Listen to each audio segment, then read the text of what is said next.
अत्र सुरामहेश्वासा भीमार्जुनसमायुधे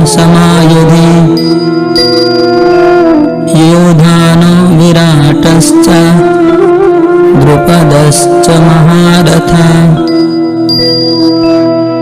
दृष्टकेतुश्चेकितानः काशीराजश्च वीर्यवान् पुरुजित् कुन्तिभोजश्च शैब्यश्च नरपुङ्गवान् युधामन्युश्च विक्रान्त उत्तमौजाश्च वीर्यवान् सौभद्रो द्रौपदेयाश्च सर्व एव महारथा।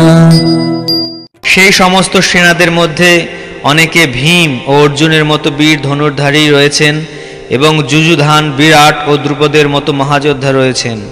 সেখানে ধৃষ্টকেতু, চেকিতান, কাশীরাজ, পুরোজিত, কুন্তিভোজ ও শৈব্যের মতো অত্যন্ত বলবান যোদ্ধারাও রয়েছেন। সেখানে রয়েছেন অত্যন্ত বলবান যুধামন্যু, প্রবল পরাক্রমশালী উত্তমৌজা, সুভদ্রার পুত্র ও দ্রৌপদীর পুত্রগণ।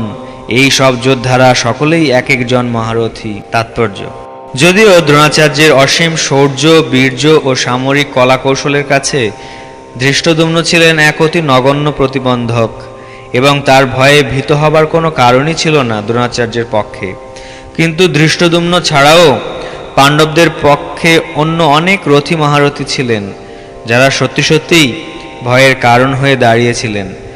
দুর্যোধনের পক্ষে সেই যুদ্ধ জয়ের পথে তারা ছিলেন এক একটি দূরতিক্রম প্রতিবন্ধকের মতো, কারণ তারা সকলেই ছিলেন ভীম ও অর্জুনের মতো ভয়ঙ্কর। তাদের বীরত্বের কথা দুর্যোধন ভালোভাবেই জানতেন, তাই তিনি অন্যান্য রথী মহারথীদেরও ভীম ও অর্জুনের সঙ্গে তুলনা করেছেন।